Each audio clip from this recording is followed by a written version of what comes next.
So, by permission, I will start with a short introduction.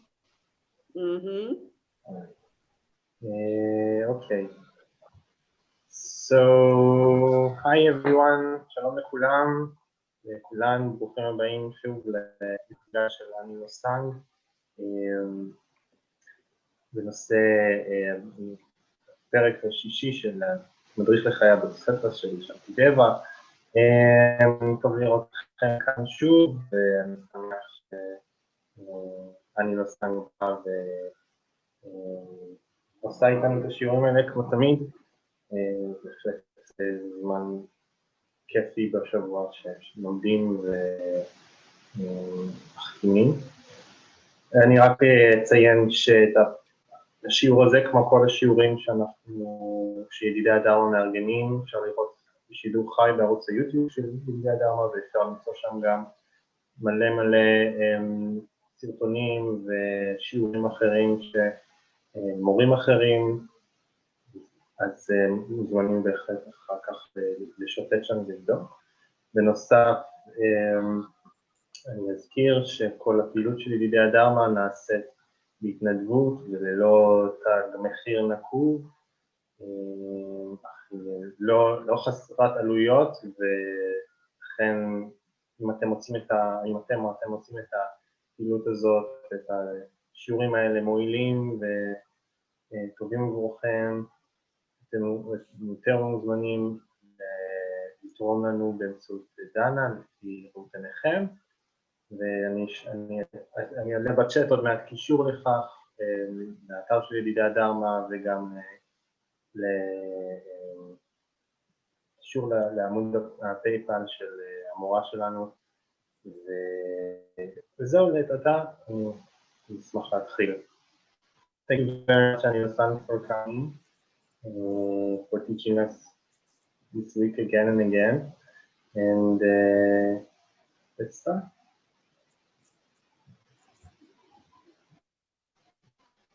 Okay. That's it? That's it. That's it? That was my part. Okay.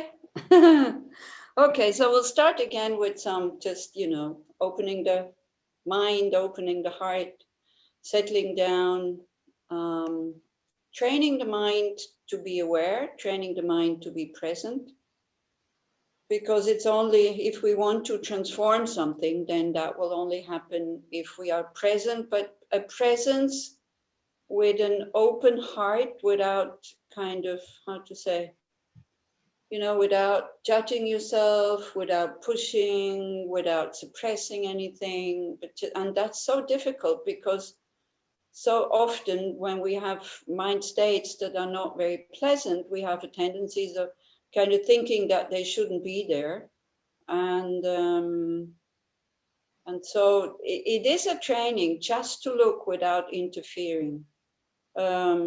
Even if it's like a storm going on, or if it's very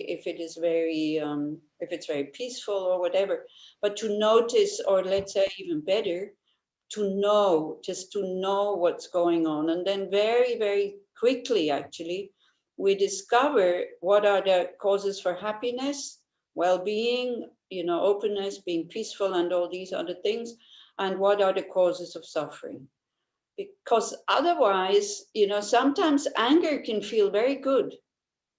So if we don't have this kind of awareness, being able to look at it from outside, the same way as, when we look at somebody who is really angry, then it's very, very easy to see the disadvantage of anger and how their anger exaggerates, and that it's not needed, and it's not helpful, and it's not beneficial. It's very easy to see when somebody is angry at us, None of us, when you meet with anger, I mean this either hot anger, when kind of they start hurling really unkind words towards us, or the cold anger when they stop communicating with us, maybe have a smile on their face, but being totally calm and don't want to communicate.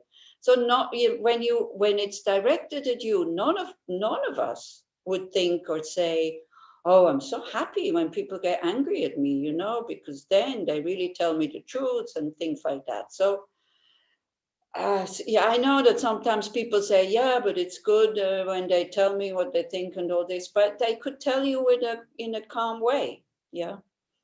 So when you are not kind of, you see, when you, when we're not involved, we can see it with a neutral mind. So this is what we are training also for our own mind, to be able to look at it, because also the mind has an aspect of intelligence or wisdom, being wise, and then it can almost transform by itself.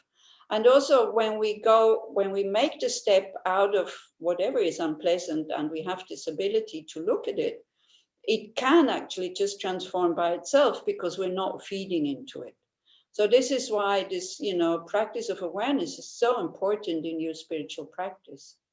Yeah, so we'll do this maybe just 10 minutes. And so the first object of mindfulness is always the body, because the body is always in the present. And I think more or less, we're not hating our body, we're not too attached to it. So we just, I know it sounds ridiculous sometimes. I say, what's this going to be for? We're training the mind to know directly, unmistakably, that the body is sitting. To connect with that fact, to know that fact. And then to see the difference between knowing that the body is sitting and just before, body is sitting, but we don't know it. So try to do that. Try to see the difference in your, you can experience a difference from just sitting, not knowing that you're sitting, and then consciously going towards knowing that the mind is sitting.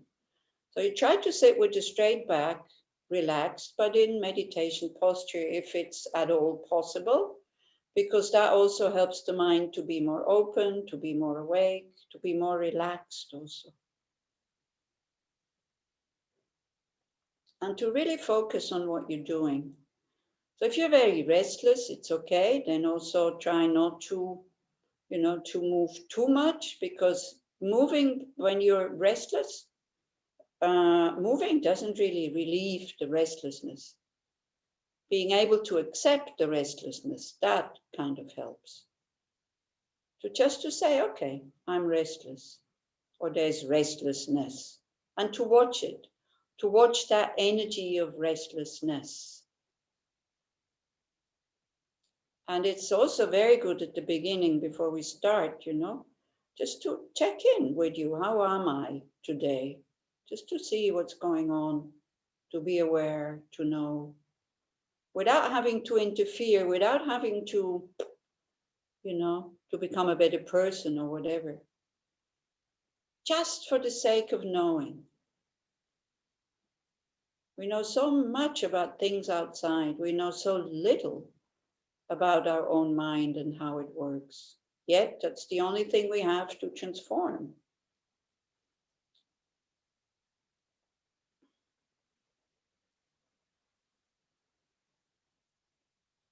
It's also good to check before we kind of go into making the first step of being really relaxed, is kind of, why am I doing this? The motivation.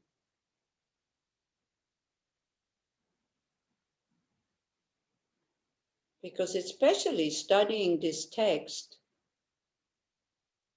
if we don't have a motivation of being free, of being under the control of negative emotions, and wanting to develop our mind to its fullest potential, like becoming a Buddha, then this text is not very helpful.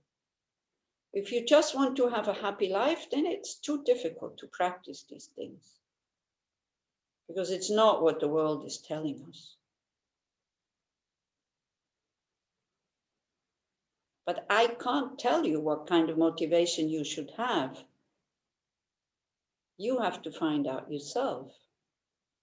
Again, very consciously, not just kind of, saying words of taking refuge, generating bodhicitta and all this. You have to feel this from your guts. I really want this. So what is it that you want? What is important for you? What are your priorities?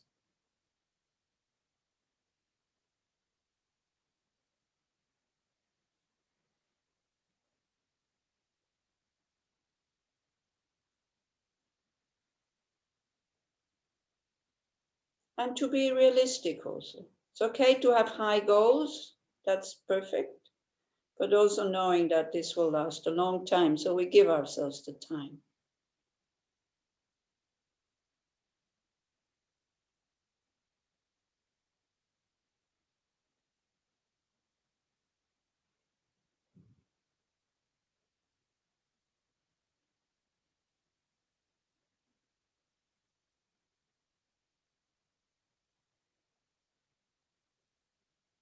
And then when the mind is in the right way, like knowing where we want to go with this spiritual practice, when the body is in the right way, like with a straight back, but relaxed. And this again, you can use your breath to do that by breathing in. You become aware of your sensations in the body. No need to move actually. And by breathing out, you're thinking that you're breathing with your whole body. And the body becomes very wide, very open, very spacious.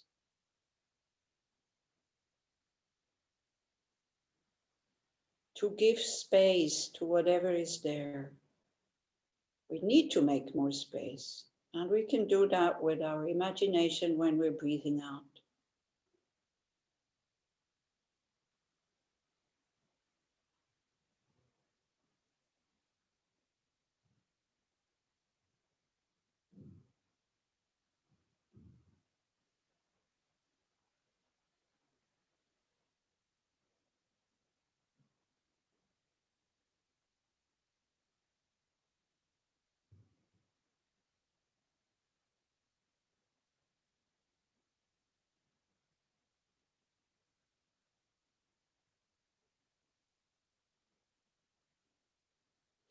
Then in order, so when the body and the mind are relaxed, in case you're still very restless because of all the things that are going on in the world, then sometimes it's also good to just check in with goodness, to connect to goodness by maybe remembering somebody that has been kind to you, or an act of kindness that you have been offering to somebody else.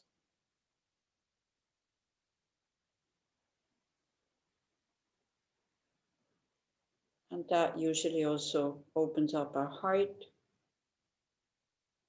makes us more calm.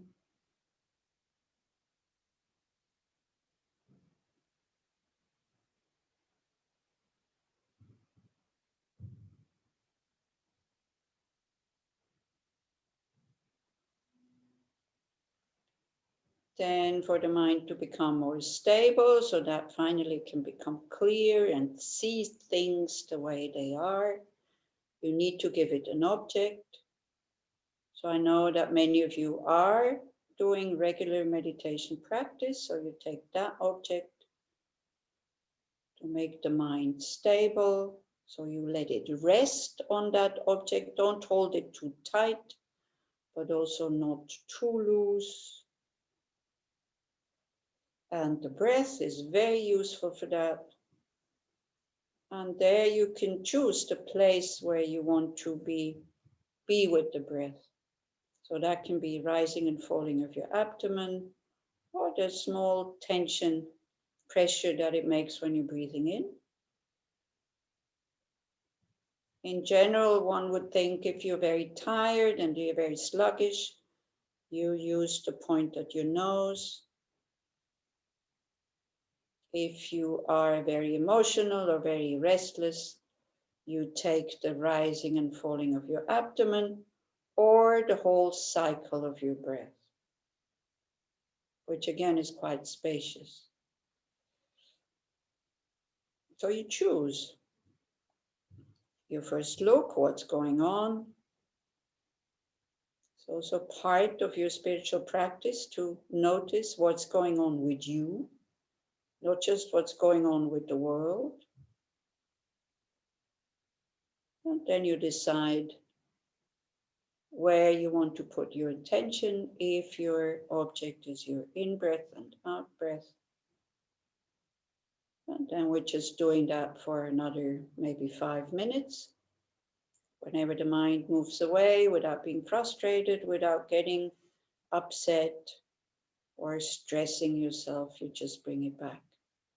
It sounds very easy to do, but because we're not used to do it, and the mind is used to think and getting lost in thoughts, the mind, the awareness slips away all the time. So we're just trying as if we're kind of playing a game that we're not very good at. The more you are relaxed, the stable your mind will become. The more stable your mind is, the more clear it will become. And then things will get much easier.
Okay.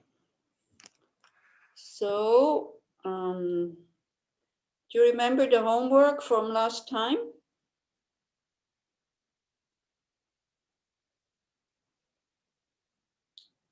Did anybody try it out?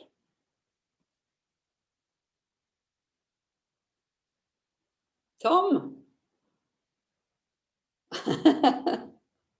You're usually the one who remembers and who tries it out. But maybe somebody else also. Did somebody else try this out? What I asked you to do last week. I mean, I asked you to do, you know, you don't have to do it. It's like totally voluntarily. Anybody but Tom remembers what we said? Yeah. Yes, Nahum. Okay, what is it that we had to look for or what we did? When anger is getting rise in me, Mm-hmm. what need is not being fulfilled? Okay. So did you try it out? Yeah, and it helped me a lot. Yeah, this is it. This is the good thing about it, isn't it? It's sometimes hard to see that, but yeah. So I felt, you know, working as a physician in the cabinet, in the clinic, and somebody is coming, a patient is coming, and behaving, most of them behave nice, most of them, but sometimes behaving a bit violently in his speech, not physically. And I know I'm trying everything, and I really care for them. And I'm trying the best I can, and I'm here for you. But so many times you are so angry. This is telling myself, I need the recognition. Don't you know I'm trying? Right. Yeah. Even though I'm trying, you are still angry all the time. Yeah. And this makes me so as you said, yes, but I told myself all this week, as you said, I don't have any influence the way that the next patient will treat me. All I can do is to do Tom Lane or something, and all I can do is I can choose to behave nice and compassionate and bodhicitta whatsoever. Yeah. This is the only thing I can decide. I can decide nothing about the way the other one will treat me. It's nice. It's really nice when you say, I can choose. If you have awareness and you see what's going on, you really have a choice. You can choose to create more imprints of suffering, and you can choose to, because this anger is also catching, and to just pass it on. Or you can choose to be peaceful, and maybe, maybe the other one feels it. I don't know. Sometimes when you are able to remain calm, it really, it takes a while maybe, but it really calms the situation. But the thing is, like in general, when we have difficult situations or somebody's angry at us, somehow deep down we have this view, or we think that something terrible will happen if I don't get angry now also. Yeah. And we don't even try not to get angry. This is the thing. And then if you do try and you don't get angry, all of a sudden you see, oh, it works actually much better if I'm not getting angry, back. So these were the verses that we were looking at, I think the last few times. Is like how to react in the face of unkind words, criticism, slander, jealousy, these kinds of things. Yeah. And it's really nice when you say, Nahum, we can choose, and we don't give for ourselves that choice. But again, why the motivation when you do these things is so important, because you need to know what you want, because you have every right to be an angry person. It's up to you.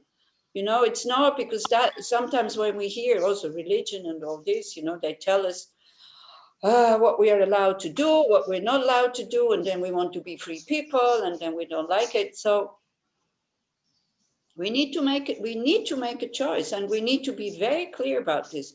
What do I really want? So then, of course, the text here is in order to generate or to develop an altruistic mind, which means being kind to everybody. But again, you know, what does it mean to be kind? It's another thing that we totally misunderstand, because then our ego mind comes up and says, yeah, but being kind, I let them do whatever they want. No, not at all. You're not approving an action that is harmful and that is hurtful or that is negative or whatever, you know. If you can stop the person, then you do. But very often it is when we can't stop the people that we get angry. If you have the power over somebody, you're not getting angry because you just tell them to stop, and because, you know, either they respect you or they're afraid of you or whatever, and then they stop, then you don't have to get angry. Yeah. But this whole thing about, you know, looking, what is the needs that didn't get fulfilled? You know, when we get angry, it's so helpful because it immediately calms us down. And then we also see, well, these needs that I have, of course I have them, but do I really want to be this nutnik? You know, if somebody calls you a nutnik, how much do you like that? You see it as a compliment or see it as a, insult?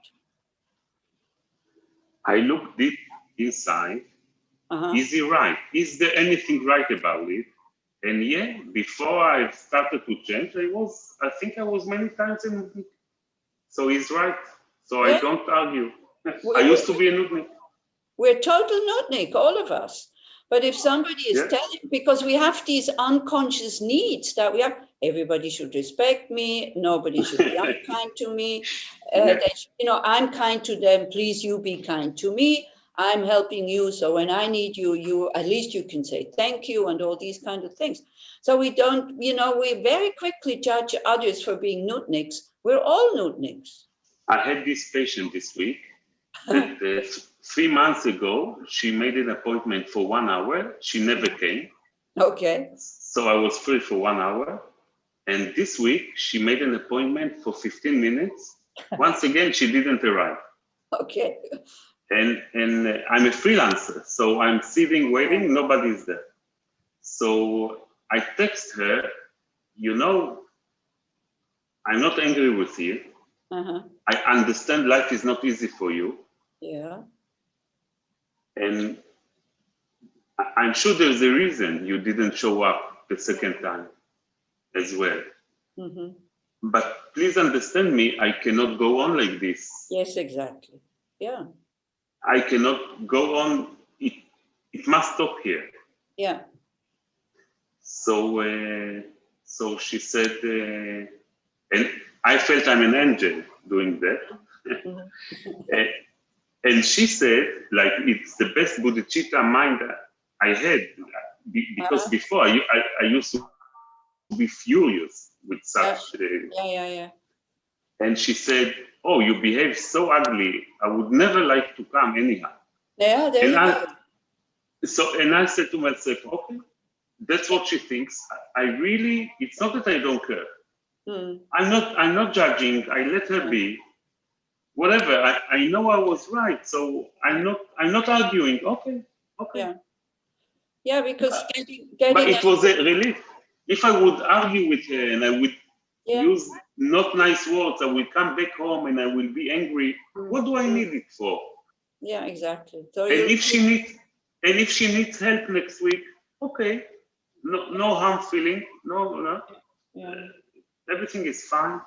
Yeah, it's important that we're using these methods not to manipulate others in doing what we want them to do, no? Like without any expectations. But because somehow also bodhicitta and all this, you know, I said it when we did the departing from the four attachments, developing bodhicitta, of course, you kind of, you know, you let go of self-interest, but not really. I mean, even developing bodhicitta, you have self-interest, because if you are not well, there's no way you can help others. This is the other thing. So you're looking after yourself, especially now we are just looking after ourselves. So we're not creating more kind of more situations or more actions that would have consequences that kind of make it impossible for us to grow on this spiritual path.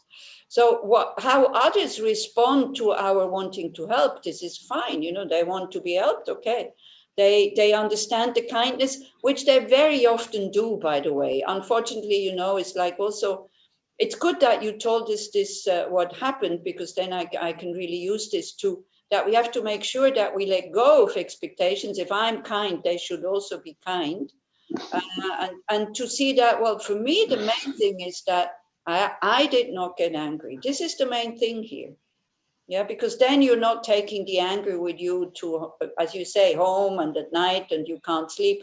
And next time you meet her, it's horrible because there's already the tension and these kind of things.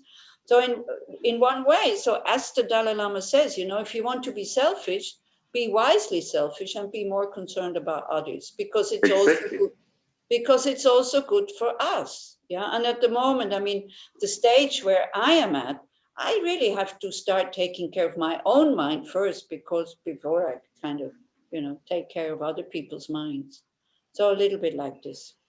Did anybody else kind of want to say something about this? Looking, what are my needs? My Nutniki needs?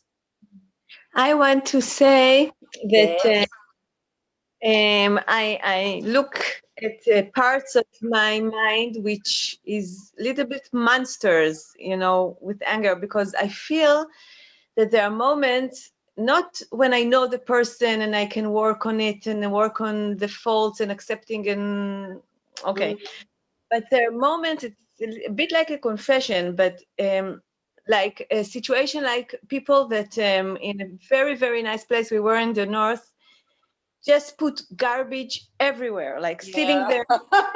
Yeah. And the rage came up. Yeah. And I didn't find any way to soothe it. Yeah. And compassion to this anonymous person, they were all sitting, I can look at them. And I had very bad thoughts. Extremely bad. Like what? Tell us, Netta, what kind of thoughts did you have? Blocking them, I don't know what, but I didn't know what to do with it. Mm-hmm. I felt with not many tools. Yeah. And it happens to me also when people make drive very not safely and making people in danger. Yeah. This comes up, this rage and wanting even to kill them. I'm sorry. Yeah, no, it's fine. It's okay. It's like a vision that comes up. And I find myself with not many tools, I must say. Yeah. This is when it shows our being, when I said, when we have control over others, we don't get angry. We just tell them, pick it up, and they pick it up, they throw it away.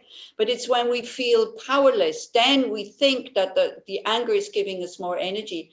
And then the thing is, is like really not to say anything actually at that moment, because, I can feel that even if it's just short things, it's like, it's like stings, and it just makes the other person more aggressive also. Because today I had friends visiting, and we went down to the river, and then to go up again there's an elevator. So of course now is Corona, we were 4 people, there was somebody in front of us, an elevator where you have to pay. It's a bit like a little train kind of thing. So there was one person before us not wearing a mask, and so I said, well, I guess we can't come in. And he said, he was not wearing a mask. He said, yeah, of course, it's Corona time. So one who was with us, she immediately answered him, yeah, and you're not even wearing a mask. So it's amazing how this aggression, just for a short time, just a little bit, poof, it just cuts the good energy. And it doesn't help the other person, because then he got defensive and he was angry and he went up, and it's like, there's not much point. But as you say, Netta, here in Switzerland, where, my generation and many other nature lovers also, these are our biggest enemies, the people who throw all the trash into the, who leave it all behind. And it also happens also in Switzerland. So what to do with this anger? Well, to see that, to to see, well, what they are doing, this is really wrong. Not they're bad people, but they're doing out of ignorance, not caring and all this. And then to think, I will never do that. And just that thought calms us down somehow, because our ego needs to be able to say, this is not the right way to behave. It needs to be affirmed that the rush of energy that comes up kind of is justified in a way, that to see that this is not the right way to do it, driving carelessly and all this. But then to come back to us and say, I will never do that. And then maybe remember, maybe we also threw away some trash at one point when it wasn't, when it wasn't very convenient to take it home because it was wet or it was, plastic, which smelled bad. I think we didn't want to put it in our bags and we just threw it out. Maybe sometimes also, I don't know. And with karma also to think, well, I must have done this in the past. Otherwise I would not encounter it now. Yeah. But again, if you can do something and if you can tell them gently, I have an old lady here and she's so funny and she's like 84 or something. She's very small and very fragile. So when she sees it in the forest, she picks it up. And with her very kind voice, she goes towards them and she says, oh, I think you lost something, like this. And then because she's so funny and she's so fragile, so people in general don't get angry. And they take it and then they become aware and then they either throw it away or, nobody can get angry at her because she's so funny the way she's doing it. But she's doing it on purpose, yeah? She's doing it on purpose. Like also a little bit with what you said, Netta, the other day, with a bit of condescending the others that look at me, I am clean and you are dirty kind of thing. So, but she's really funny. Okay. So for somebody who started until not so long ago, I was so ignorant. So I can understand these people so much. Yeah, right. So I think it's easier because I can understand it. They just don't understand. Yeah. I mean, when there was less people, or when I was smoking, I smoked a lot. So when I was smoking, I was driving, I would just flip the cigarette out of the window. Or even wherever I was, the cigarette just went tuck. I never kind of was found. I didn't know how harmful this is for nature. The filters, I had no clue. So, yeah. So we're not so innocent as we think. So also, yet, Ronnie, did you want to say something or you're just waving? No, waving and wanting to say something. Okay.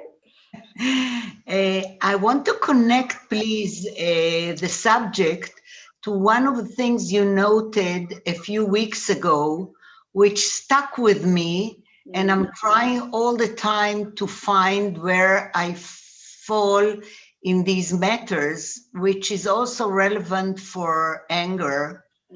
But you told the story about yourself that you had some discussion or something with somebody and it was solved and everything is okay, but you went out into the city and you found out that you still think about it and that you are there obsessed a little, or that's my translation, not yours. Okay.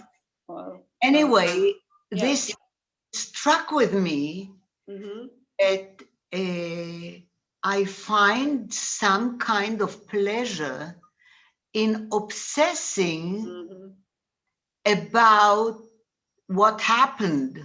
Okay, maybe it's solved, maybe it's not solved, maybe the people were very wrong, maybe I'm very right, it doesn't matter. Yeah. I have some kind of energy from obsessing over it. Yeah. We enjoy it almost, isn't it? So now I keep thinking about it all the time. Yeah.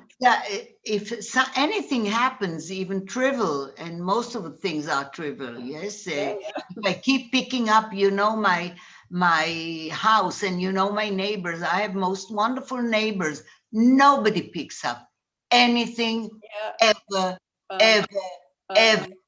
Okay? Whether it's inside the house, whether it's outside, whether it's in the middle of the entrance, nobody ever. So stop obsessing and pick it up as you always did. So I'm now, when people meet me outside in the morning, hi, what have you been doing here? Oh, well, you know, I'm clearing the trash, and I'm pushing the carts towards because they leave some things in and I want them out. So I try to be aware of not obsessing about it. Yeah, that's good. But that's what I'm doing now. And this is where the awareness is, you know, this is our job. So we have a lot to do the whole day. So it never gets boring, actually, when we start trying to let go of these habits. But these habits are very, very strong and they're very deep sitting. Yes. So the thing is, you know, don't get upset about your habits. What we do, you know, the negative emotions will come up for a long time to come, even though, because also Tommy has told me that they are starting the 8 verses, you know, even though you practice the 8 verses and all this, we still get very angry. It is normal because it's these imprints that we have created through our habits, because every time we react, we create more seeds to go there. But what we can do at the moment is to notice it and not to collaborate with them, to refuse to collaborate with, not to tell the story. We can tell the story as an example here, that's fine, but not to tell the story, you know, you've seen what they're doing and again, and I had to pick it up and all this, and not to repeat it again and again and again with us also. And to just say, well, you know, what we can do also, this is what Gachin Rinpoche, I think he said in Munich, and because this goes for trash also, you know, picking up the trash of other people. He says, if you lend money to somebody and the person doesn't give you the money back, this is like paying your debts from a past life. Because if you wouldn't have debts, if you wouldn't have karma of that, the money is not coming back, the money would come back. So again, it's how much do we trust karma? So, you know, when you pick up other people's trash, you could think, okay, I'm picking up my trash that I threw away in the past, maybe not this life, but past lives, and then that's it, it is gone. So negative emotions, as long as we don't have a direct experience of emptiness, they will come up, whether we want to know. But when we are aware of them, we can check them out. One thing, is it really realistic? Okay, they're throwing away trash. I mean, that's it. Is it really, you know, so bad that I want to kill them? Something like that. And then also to really think like this, okay, why am I seeing it this way? Because I have the karma to encounter these situations. Yeah, then you can either pick it up or not pick it up, but you're not responsible for these people also. But we would like to have control over people, isn't it? So that's another thing.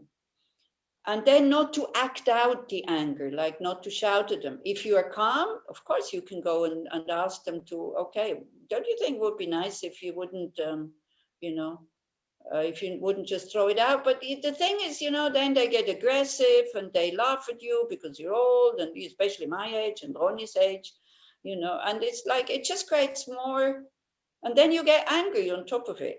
So sometimes I just look at it, and we can just generate the thoughts and, oh, may they be more wise and not throw away their things, and, you know, and then we can look at all these other people who are going for a walk in the forest and don't throw away things.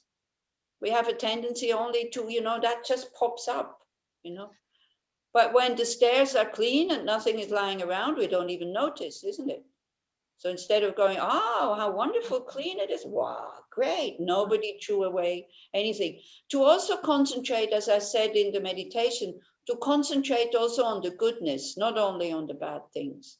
And to see what effect it has. Again, you know, again, the awareness to see what effect does it have when I concentrate on seeing the good things, consciously kind of, you know, bringing them out, being a detective of goodness instead of just being the detective of badness. Yeah, so what effect does it have? So to really get to know ourselves. Okay, so ladies and gentlemen, we have to... Can I ask something else? Yeah, you can. While I'm looking for the text, and of course you can ask something. Okay. Go ahead and ask, and I'm looking for the text here. This is not the right one. Okay, go ahead. I want to say that I get annoyed, maybe not angry, but annoyed and uncomfortable Yeah. with the anger of others. I feel when I'm near and when I'm seeing and touching or feeling the anger of others, I feel very annoyed or uncomfortable and wanting them to not be angry and wanting them. Yeah. And I feel that in Israel we have so much anger on Yes, it's the true. air now that Yeah. is, and I feel it moves something in me that is not. Yeah, so then it's important, Hadar, to give the anger space and say, okay, I'm angry. I'm doing exactly the same thing as these people because I'm trying to combat anger or things that are not, that I don't want. I'm trying to combat them with anger, but this is not really what I want. And then you just breathe into your anger. You accept it, you breathe into it, and you make sure you're not saying anything, and you try to relax about it.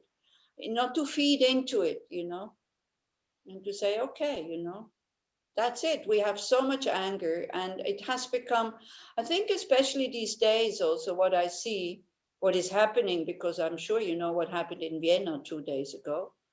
So you don't know? Yeah. So one person shot 4 people and injured about 15. Wow.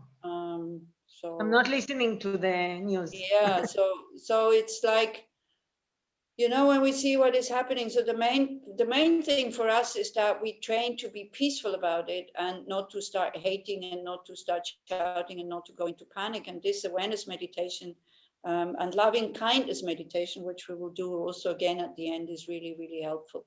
To be kind with ourselves when we see that, oof, I'm exactly the same way, I'm powerless. I cannot change them. I cannot change the situation. I cannot stop people throwing trash out. I cannot stop people kind of killing others when they are going totally overboard and totally mad. But I will stop being against something. This is it. What I see these days is like, it's not so much to fight for a good thing anymore. It's more the energy seems to go to be against something. And then you start fighting and this and that. When I look what's happening in America at the moment with people with the blue caps and people with the red caps, I mean, it's ridiculous, And they're just repeating what these other guys are saying. I don't think they're thinking very deeply about what they're doing. So we can get very angry about it, but it doesn't really change the situation. It just makes us very uncomfortable. Yeah. And as you say, it's quite good to feel that energy of anger and to try to make the step out of it and not to identify with it and to understand. Yeah. I mean, this is it, and to accept it and to be mindful of it, like you would be mindful of a scorpion that is in front of you. Yeah. Yeah. So, okay, so we continue with the text. And I think we were at verse 55. It's like it was all these, for those maybe who were not here last time, it was about how to react in the face of words. Why do I get upset about it? And we said because we have beliefs about ourselves that other people might install in us. And then we will maybe also today try to do a short reflection on this, how to let go of these beliefs that we have. The belief, I'm an angry person, I'm no good, I'm always kind of goofing up things, nobody likes me, these kinds of things. So one of the arguments is that we should not let people slander us and, spread bad news about this. So then why we get angry also is because we're not getting what we want. So this argument is not from, the first 2 lines are the argument of the ego mind. The ego mind says, yeah, but it's good to get angry because, and then the last 2 lines are the wisdom mind who kind of debates with it and says, no. So here it says, because it will hinder my worldly gain, even if I do not want this. So that's not, sorry, it's not the 2 lines, it's just the first line. So it says it's good to get angry because if I get a bad reputation because people kind of slander me with their words.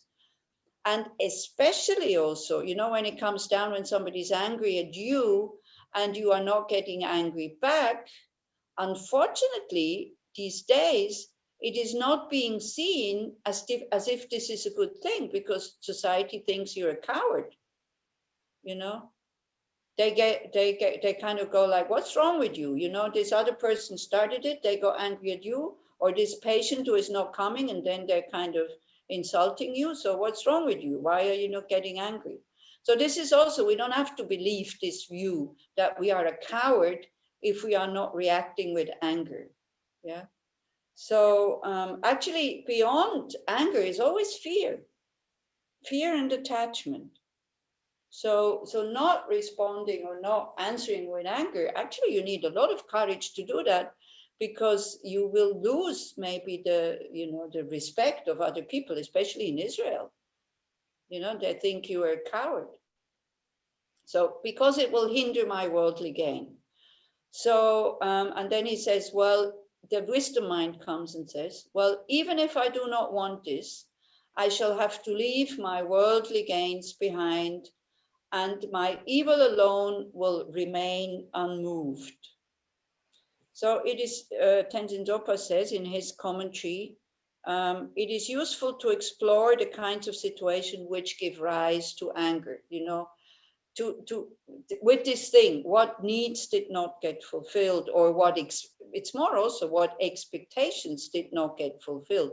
As you say, you know, in Israel, there's so much anger, and it becomes a habit to react with everything with annoyance and irritation and anger.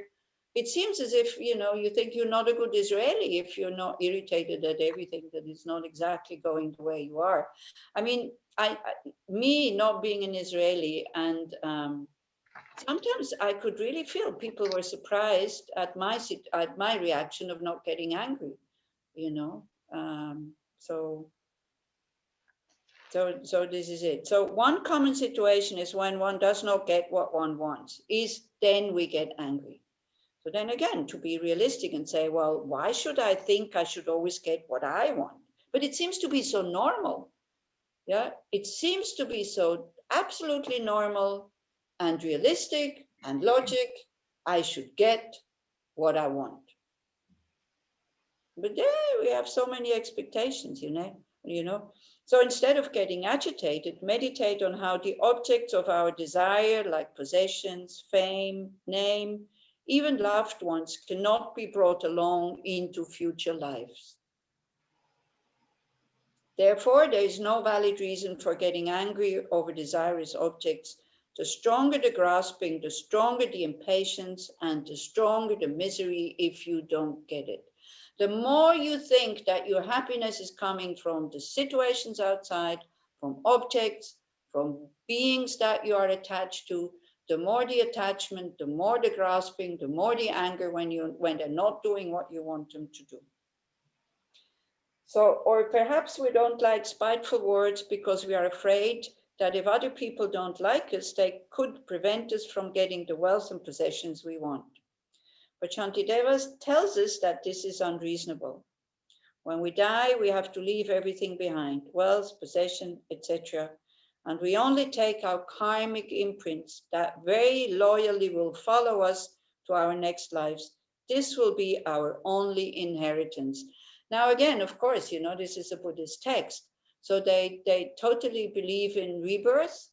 And for them, what is really important, this is what we discussed also on that last weekend, the happiness of this life is not so important. Yeah, you start to really think about the happiness of your next lives.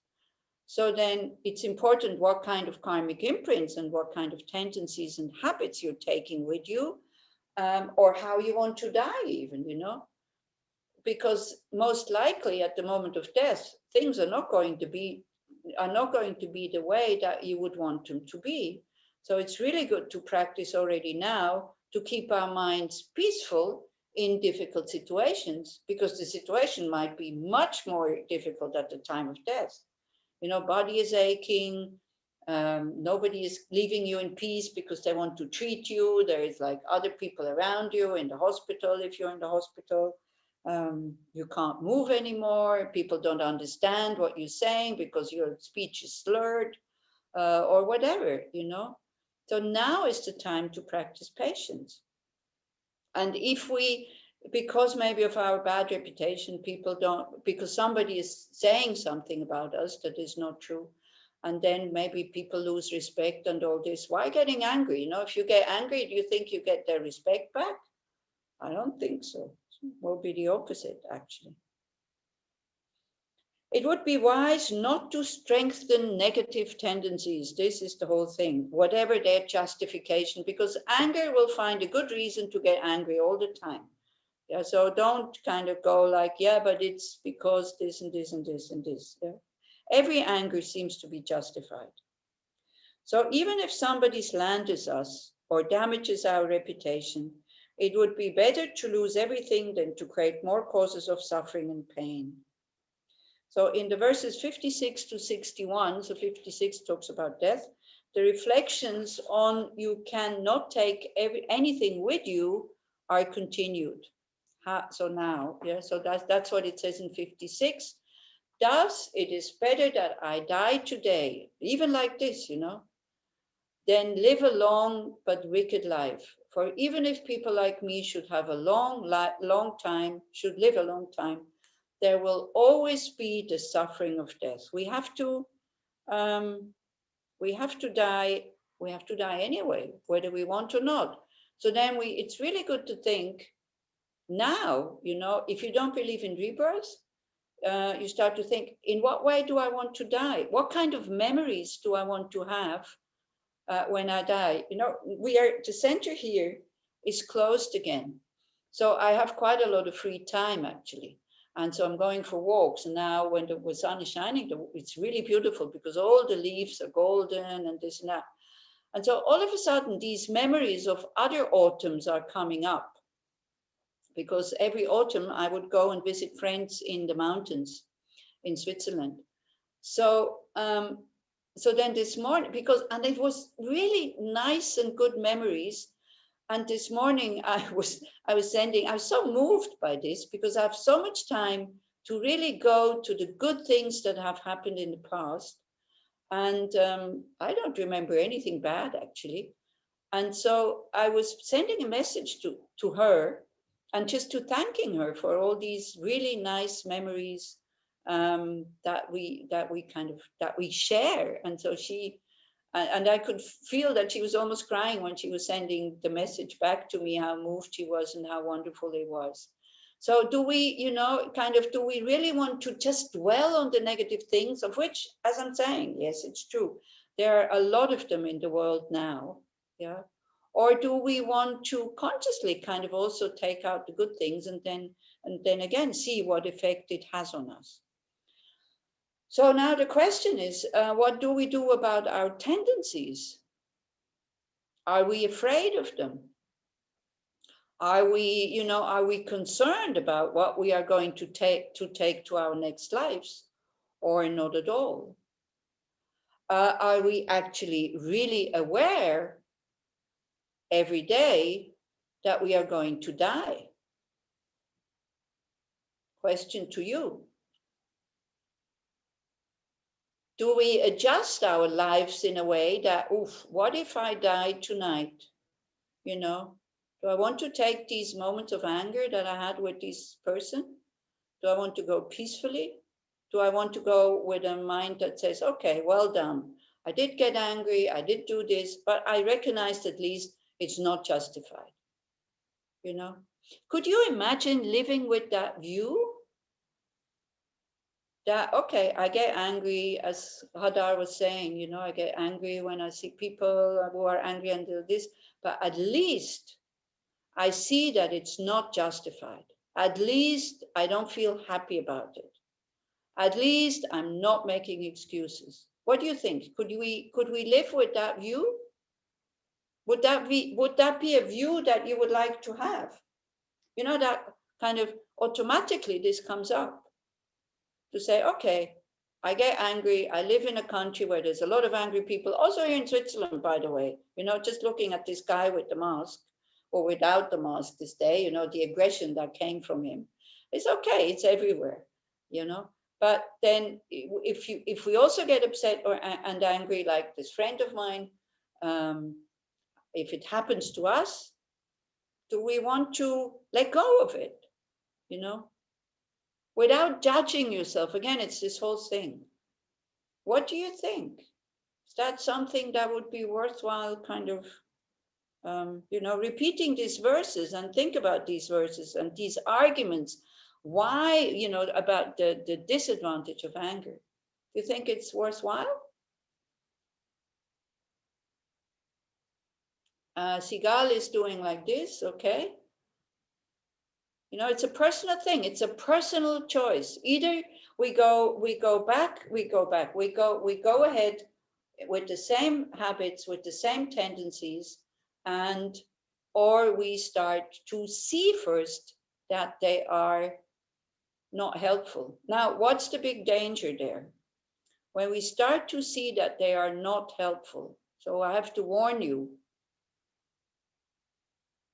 what is the big danger? Not to go to the other extreme, Like that everybody can do whatever they want. Yeah. Because we still have to use wisdom and as you said many times, like parents who keep the kids and tell them no. Yeah. It doesn't mean if I'm Bodhisattva mind, it doesn't mean everybody can do whatever they want. No. Yeah.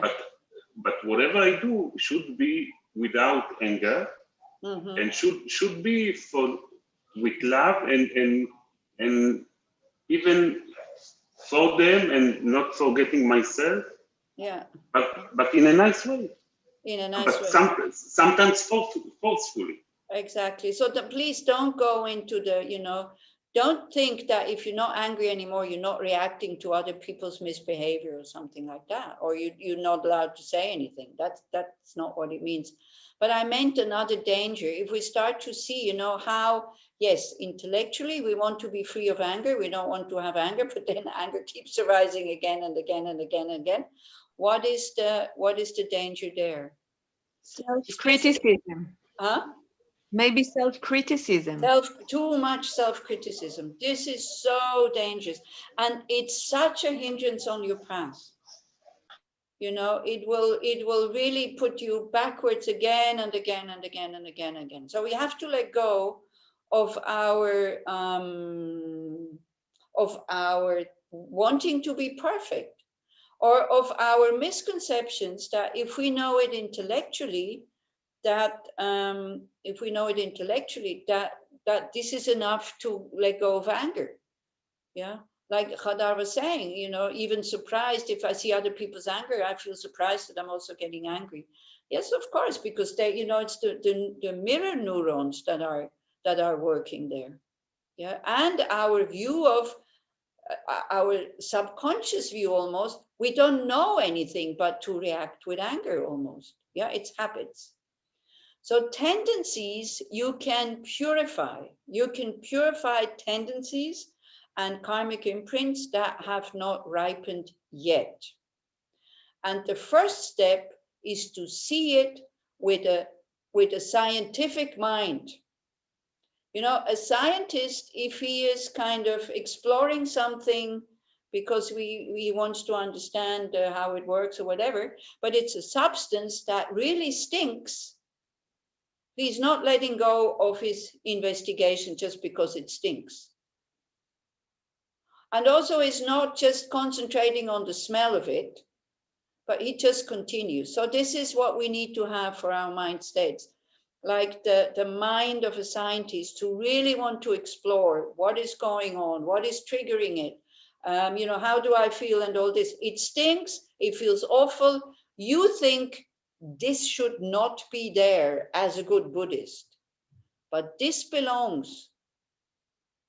These things belong to you. They do belong to us, and we can purify them. So if you start to practice awareness, It always has to be done with kindness. And actually, it always has to be done with kindness. And, you know, again, with this awareness, I know that this is not good. And if I could throw it away, I would throw it away immediately. And I am not going to justify my anger anymore. You know, to be happy about this fact that, yes, I still have anger, but at least I see it. And at least I have no interest in nurturing it. That this is, for the moment, is good enough. Actually, this is a huge step. This is the first step to healing, and this is the first step to purification. And then, you know, regret that doesn't go into guilt and shame. Yeah. Then you do you use an antidote, or you do something to kind of counteract the anger. It's like thinking about something, the goodness, as I'm saying, you know. Instead of, the anger is glued, you know, like these negative emotions or unhelpful emotions, they are, you know, the difficult situation or the difficult person, it almost becomes like a magnet. So when it says in like mind training verses or whatever, try to see the good sides of this person. So don't do it. Don't try to see the goodness in that person. Your anger will go totally overboard and say, are you crazy? There's nothing good in this person. Think about somebody you love, you know, or think about the smiling face of a baby or something like that. And then it switches very, very quickly. Yeah, so that's a very good antidote. And then at least you're not creating more negative karma. Or do an act of kindness, you know, because kindness makes us, when we do kindness voluntarily, it's good for your health. It makes you happy, makes other people happy. You feel good about yourself. All these kinds of things. Not with the person who makes you angry, of course not, because your anger is saying they don't deserve it. Yeah, but just with somebody else, smile at them, give them something, be kind. Yeah, random acts of kindness. There's a website like this.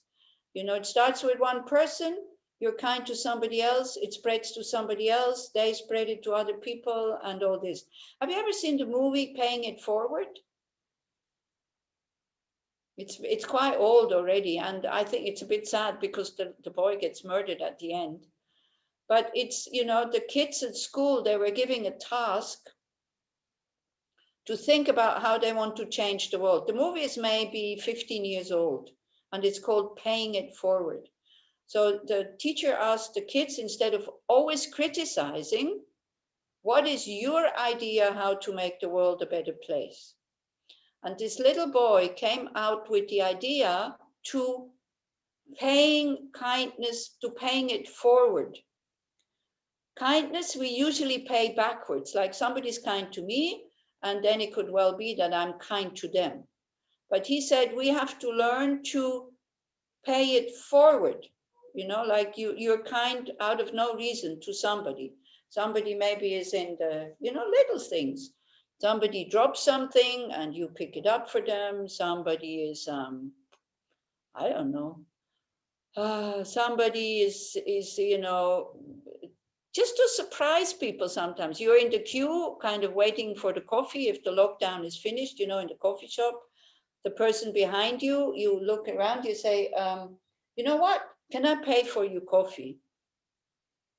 Just like this, you know, you don't know the person, something like that. This happened to a friend of mine. At one point, he was in the supermarket and he had bought stuff for 200 francs. And the people who were in front of her said, you know, we just feel like it. We were two young guys.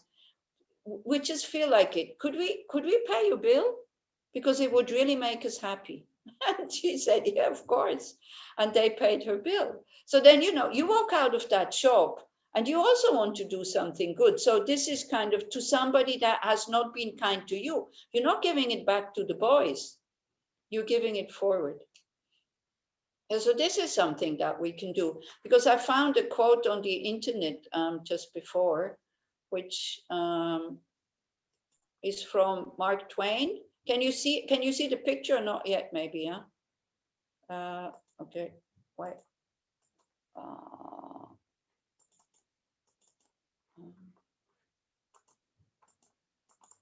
Now you can see it, yeah? Yes. Okay. So this is a very, very good antidote to anger. You know, you don't have to be kind to the person that you're angry with, because if they're angry at you, they don't want to accept it also, but just to somebody else. Yeah. It makes your heart open, and it's really, kindness is the language which the deaf can hear and the blind can see. And even if you're kind to a person who is very angry at you, at one point I think at one point they will be able to receive it. Yeah. And then in order for it to become a purification also, it's good to develop a determined mind. You know, even if you kind of exploded out in anger and you said all these words that you didn't want to say, and you feel a lot of regret, you kind of go like, and you say, okay, I goofed up this time. Next time I'll be more careful. So we strengthen, nurture that determination not to give in every time to anger, attachment, these kinds of things. And for a long time, it will not work. But by repeating that by nurturing the determination, at one point it will work. Yeah. So these are called kind of the four powers when you do purification. Of course, you know, if you're a Buddhist, you might have recognized them. So the first one again is recognize, is regret, or recognize it, regret, or what's the other one? Just to regret. And then the next one is you take refuge and you generate bodhicitta. That's the best way to make it up for those who have harmed, to say that I want to become a Buddha really quickly so that I can lead you out of samsara. So that's the best way of repaying your debts. Then you do an action, and the Buddhist action would be either you take vows for a short time, like 24 hours. That also purifies a lot of tendencies and negative karma, to take these 8 Mahayana precepts, it's called, or take these 8 vows, which we will do on Saturday, by the way, and we will do in English, because somebody, French-speaking person, is going to participate, I think. So I said, okay, we'll do in English. If you want to participate, actually I put it backwards, because usually we do it 5 o'clock in the morning. We do it full moon and new moon, and it's a perfect way of cutting your habits that you want to cut. It really is. And the day becomes very joyful in general. So we do it at 6:15 this time, which at your place would be 7:15, because the Dalai Lama is teaching until 6 o'clock. Or 7 o'clock your time, the next 3 days, by the way. And it's a very powerful Buddhist day, so this is why we take it that day. Then, you know, that day also what we do, we liberate animals. We're saving lives, meaning, you know, if we would have a farm, we would probably buy a cow or a goat or something like that. And then we just would feed it until it dies by itself. We would buy it from the butcher, but we don't have a farm. So what we're doing, we're going to the fisher shop, and I'm going to buy 300 worms, so they don't have to end up on the hook. Yeah, and then we bury them in the garden, so they can end a happy worm life. So, you know, it's good to save a person's life, but I don't know how to do that. But I can save 300 worms' lives, which I don't think it's very pleasant to end up on a hook. So that's what we're going to do. And then we're going to read sutras also that day. Yeah. So these would be the Buddhist way of doing an action in order to purify negative karma, do a positive action. And then the determination is the same as we just said. But it doesn't have to be religious. Yeah. Like recognizing, regretting, we don't need religion for that. But believing that there is a way of cutting these tendencies, which would be, you know, here now the text or the Buddha's ways, having some faith also in your own potential that you can cut these tendencies, and then to be patient with yourself, using antidotes, and then the determination at the end. So this is the 4 opponent powers where we can purify negative imprints, so we don't have to take them into our next life. Is that clear, or do you have questions on that? Yeah, because otherwise the negative imprints, the negative karmic imprints, they don't just disappear by the tendencies do not disappear with time. If we're not actively doing something against them, about them, but not suppressing and not kind of judging yourself and all this, but in a very skillful way with these, what is called 4 opponent powers, we will keep them, and they will get stronger, and we take them to our next lives. Yeah. So it's quite good to have some interest about purification. Actually, the Tara recitation that we're going to do also tonight, also, then we can do it with these 4 opponent powers, by also thinking that the light from Tara is purifying us and reciting the mantra. So that would be the action then. Do you have questions about this? No? Okay. So homework, what kind of homework do you want to do before we do the reflection on the views that we have about ourselves, and then to recite a few Tara mantras? I don't really know. So well, again, to just be aware of our anger, and then to use antidotes maybe. Yeah, that's a good thing. For you to find out, what is a good antidote for me? And then we can share this also, because not the same thing kind of, not the same thing kind of works for everybody. I suggested going out and doing acts of kindness when the anger is obsessing you and the person is long gone, but then you still carry the anger with you, to go out and do an act of kindness. That was my suggestion, but maybe you can, you can find other things to do. Do you want to do that? You want to find skillful antidotes for anger, so you don't have to suppress it, okay? Yeah, I think that it's a good practice to try to look about it. Okay. So skillful antidotes. Something that, it doesn't mean that, like Netta, it doesn't mean that the anger will disappear like this, not necessarily. But at least it's not the main kind of, how to say, it's not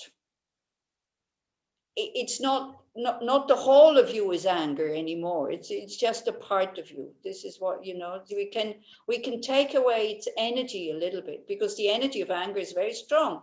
And if the energy of anger is not directed at the person that is kind of, that is provoking it, very often it gets directed at other people or against yourself.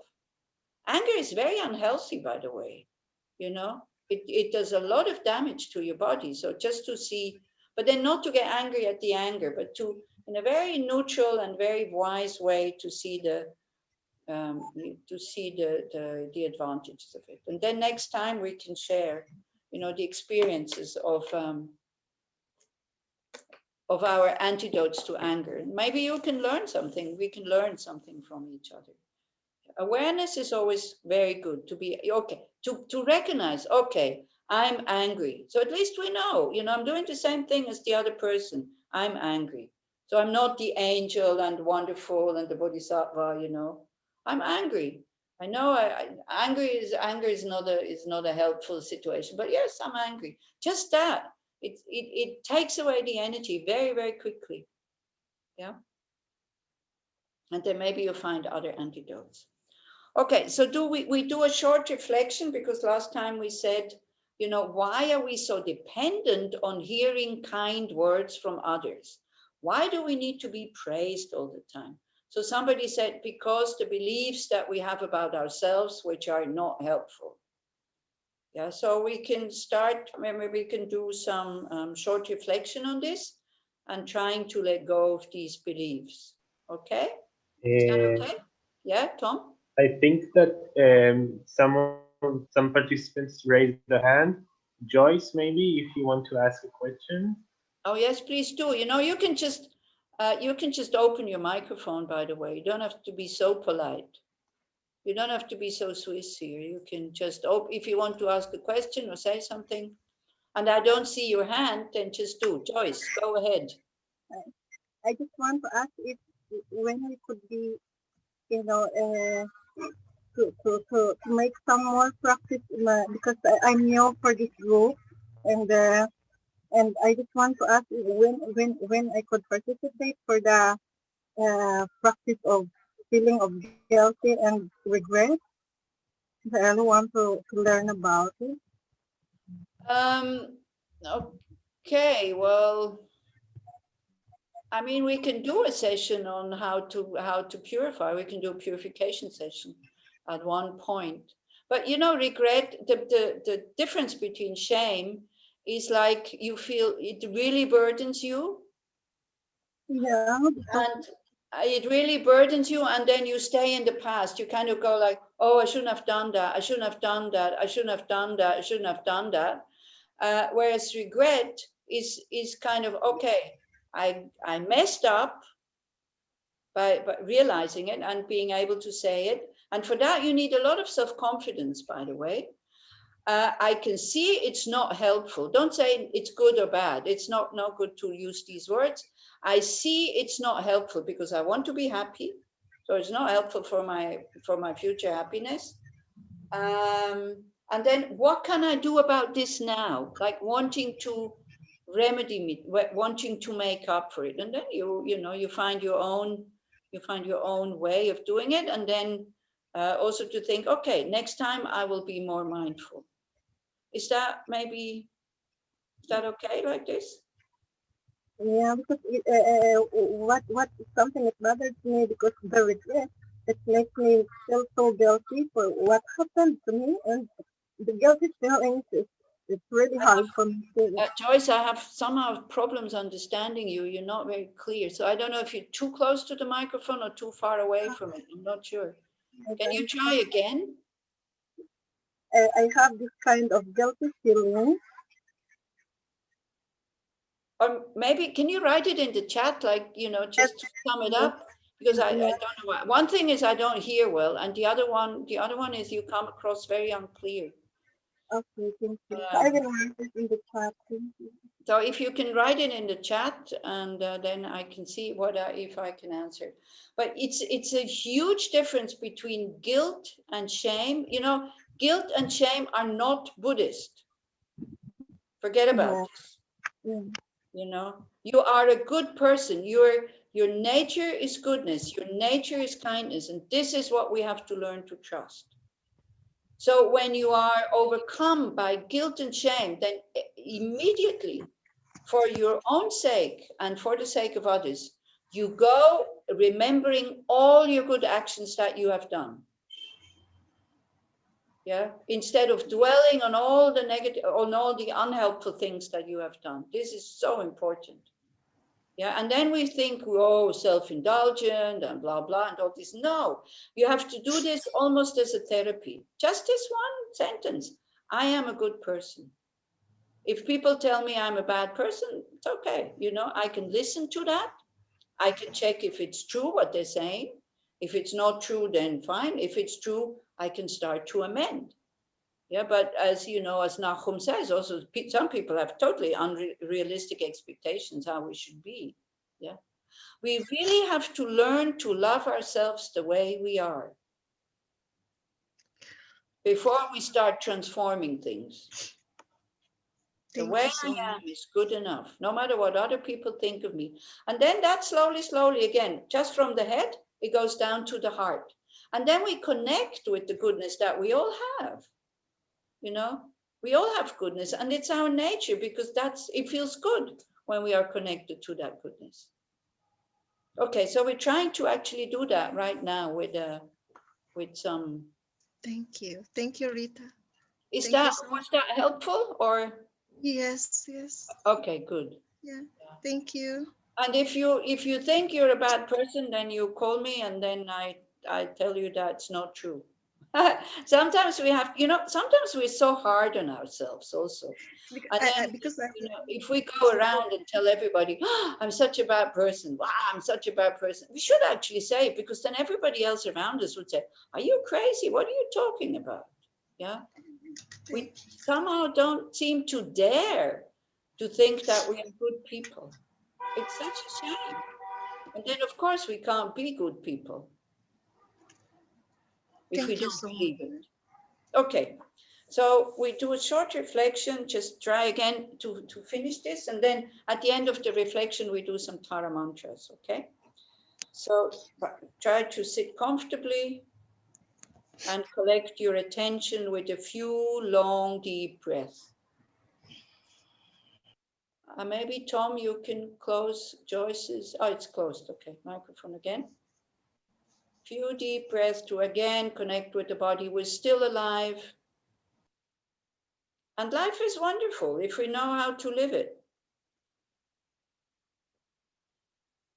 Just to be able to breathe, to be able to hear.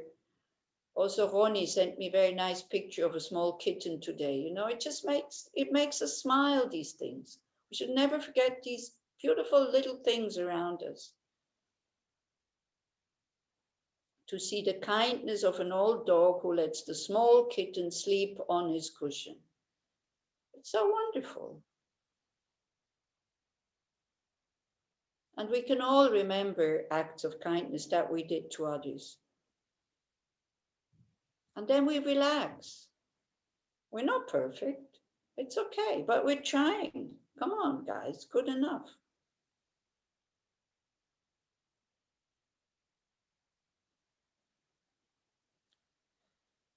So then bring to mind a belief that causes suffering in your life. It's usually low self-esteem, insecurity.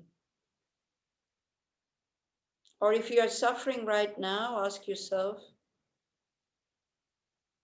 what am I believing? Is it something about myself that I think I'm undeserving? I'm a failure. I am too damaged to ever be happy or to be loved. I'm always falling short. Or maybe you hear somebody else's voice. You're weird. You're selfish. You're a loser. You're a friar. You're a nutnik.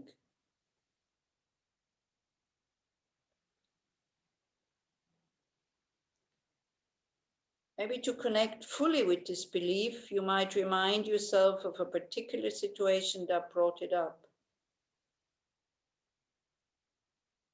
Or imagine a situation where it will bring it up.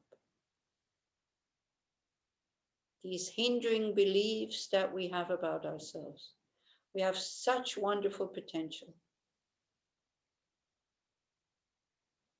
So visualize that situation as clearly as possible. What could bring this up? The low self-esteem, the insecurity, not feeling yourself anymore, the confusion. So what do you see around you? Who is there? What were you thinking and feeling?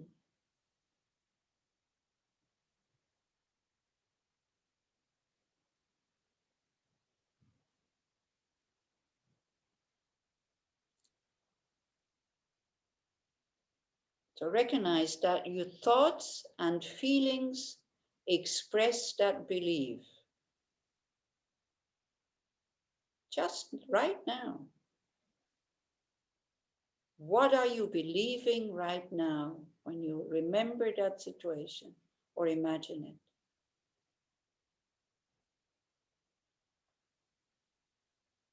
So just very simply let the belief and the accompanying feelings be there. Don't run away from it. It does belong, especially the sensations that go with it. First, we need to look and recognize before we transform something. What do you feel? What do you believe?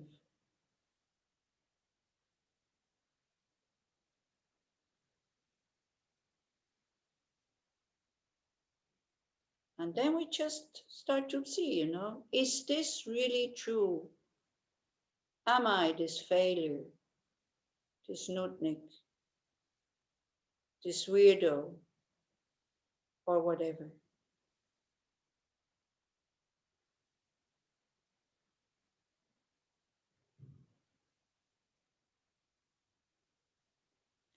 And then, very important, what is it like to live with this belief? Just be the observer, don't manipulate anything.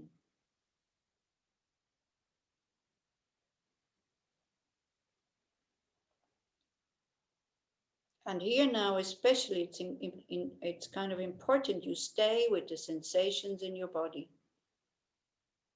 Because when we stay with them, with an awake and loving heart, they can dissolve.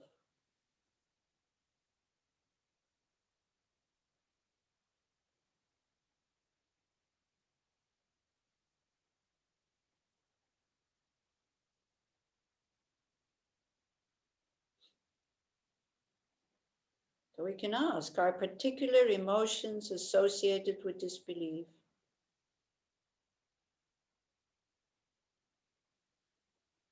Do you sense a fear or shame, anger or self-hatred?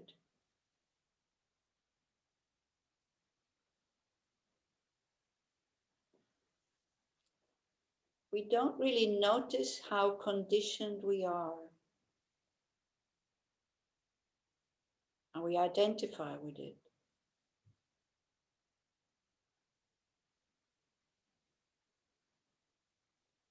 And so it's really good to see how has living with this belief affected my life.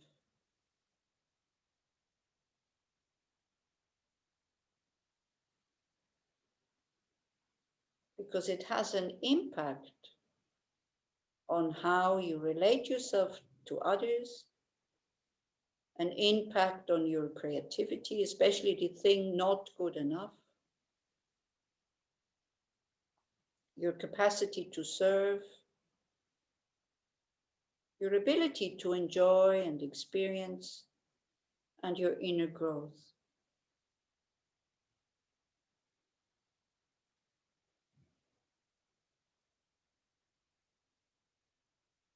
How has this belief shaped my life?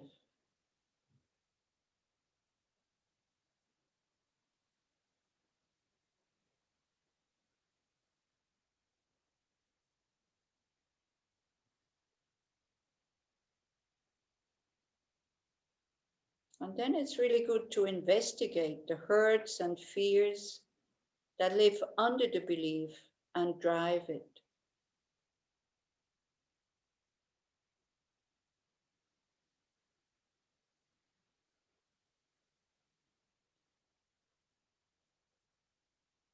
And connecting with whatever feels most vulnerable right now, ask, what do I most need right now? Allow the awareness to go its own way. Don't go to your head.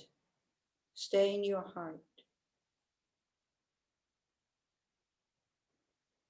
And bring your wisest and most loving self, maybe your future self, your awake heart, to witness and feel your vulnerability.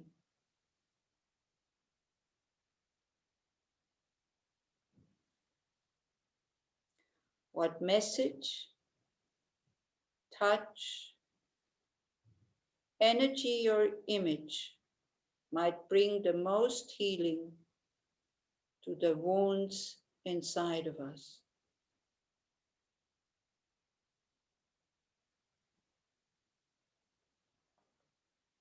So offer that to yourself. Let the place of vulnerability receive it, and be based in that nurturing energy. A word from somebody you love or you respect, an image, a past situation, or a touch of your hand on your heart.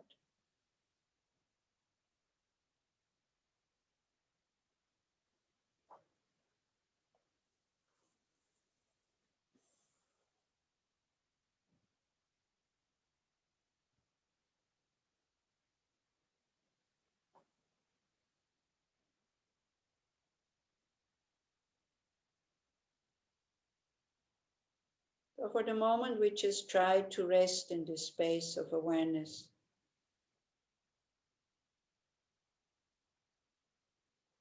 Feeling seen, feeling loved, feeling appreciated.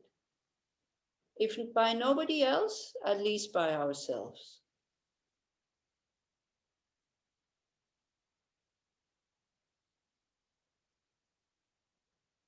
If nobody else appreciates me, well, I cannot control others, but I can at least appreciate myself. Why? Because I'm trying. And this is really good enough for the moment.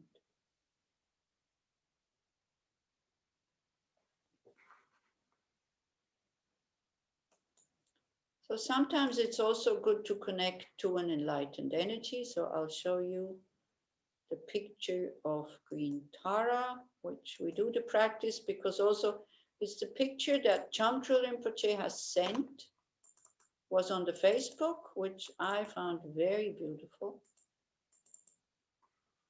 It's a very beautiful green Tara. She is the embodiment of the action of an enlightened mind. So what we will do, you visualize her in space in front of you, or some other, enlightened energy, doesn't matter. Most of the lamas say it's really good to do Tara practice right now in order to bring some good energy to the world.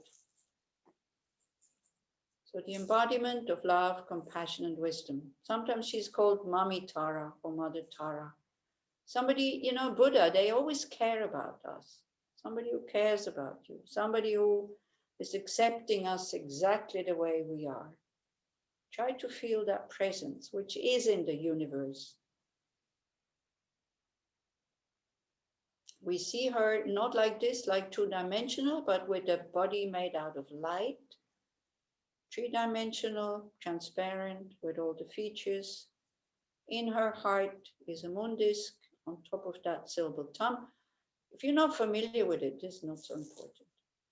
But anyway, from her heart, healing, supporting, light rays are going out, fulfilling the wishes of all sentient beings. And for myself, because when we say all sentient beings, I am included in all sentient beings. It's not I am kind of doing this practice for all sentient beings, but not for myself. I'm doing this practice also for myself. So may I and all sentient beings, through the help of Tara, be protected from physical and mental harm.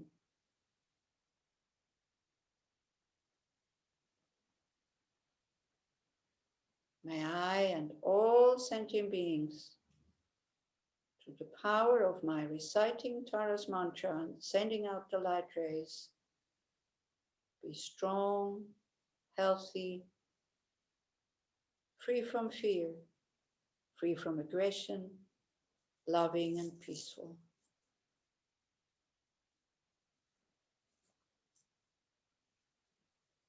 And may I and all other sentient beings be able to live our lives with joy and ease.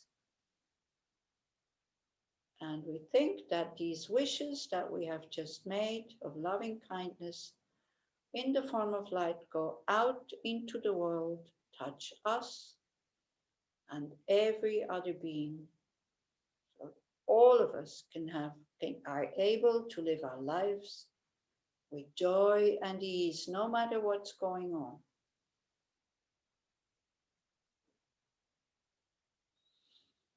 Om Tare Tu Re So. Om Tare Tu Re So. Om Tare Tu Re So. Om Tare Tu Re So. Om Tare Tu Re So. Om Tare Tu Re So. Om Tare Tu Re So. Then we can continue to recite the mantra silently. It's really simple, like Om Tare Tu Re So, because Tara is also the one who liberates from all fears. You continue to visualize Tara in the space in front, the light rays supporting, healing, kind of supporting, going out to the healthy and to the sick, to the rich and to the poor, to the powerful and to the ones without power, to all sentient beings, to the ones who are working in the hospitals, and especially if you have people that you very much care about, you think that the light is going for them. And Ronnie just sent also a dedication for Doron Bornstein, like Chaya's husband, because he has to undergo surgery tomorrow. If you have people, animals that you would like to dedicate this for, it's very, very powerful. Om Tare Tu Re Som, Tare Tu Re Som, Tare Tu Re Som. Tare Tu Re Som.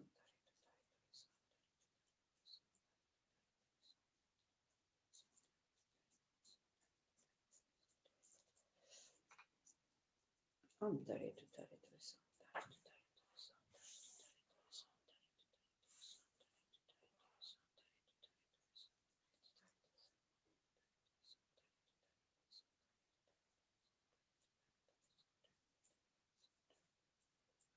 Tare Tu Re Som, Tare Tu Re Som, Tare Tu Re Som, Tare.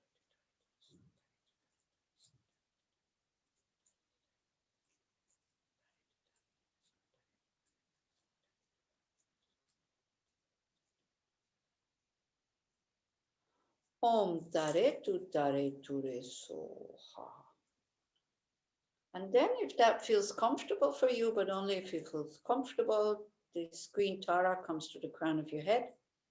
And so her fully developed, enlightened mind energy kind of melts into a small ball of green light, and you can have it absorb through your central channel, through the middle of your body, into your heart chakra, so it can nourish our own potential of goodness, spaciousness, and wisdom, love, and compassion, of which we all have the potential to be able to live that. If it doesn't feel so comfortable, then you just let her dissolve. The way she came, like we visualized her, that's how she came. And now she kind of disappears again into spaciousness.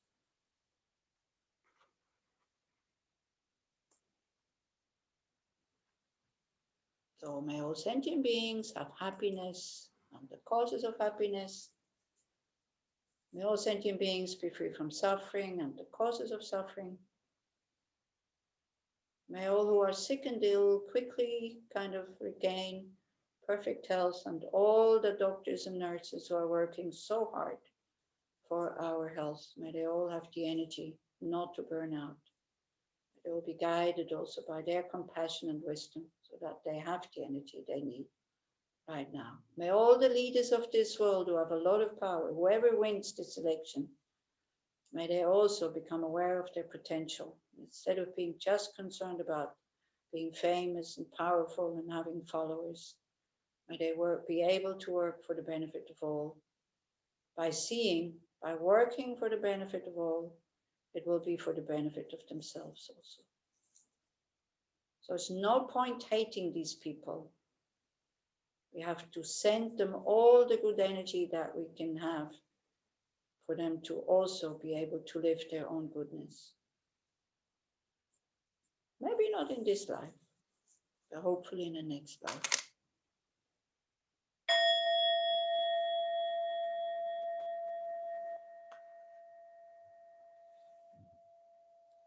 Okay. So maybe just one little thing I would like to add is like when we say about skillful antidotes for anger, when you know this verse where it says, better for me to die today than live a long and evil life. However great may be my length of days, the pain of dying will be all the same. So try to take this as an antidote, you know. How do I want to die? See if that works for your anger. Like if I have to die the next 10 minutes, do I want to go with this angry mind? No, thank you very much, maybe, you know, or, oh yeah, that will give me the energy to go and find a good rebirth with that anger. But again, don't allow it to go into guilt and shame, okay? Don't get angry at your anger, it's no point. Use compassion and wisdom, all right? You promise? You promise not to get angry at the anger, please? We can try. I can try. Okay, good. Try very hard. Okay. Don't try, do it. Okay. We can all do it, you know, we can really nurture our goodness and our compassion and to start to believe in this, that this is me. The love, the compassion, the wisdom, the patience, the goodness, the kindness, and so on. Okay? So thank you very much. Have a very good week and take care.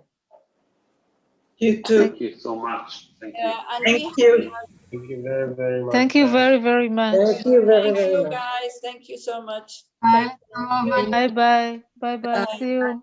Bye. Thank you. Thank you. Thank you, Anila.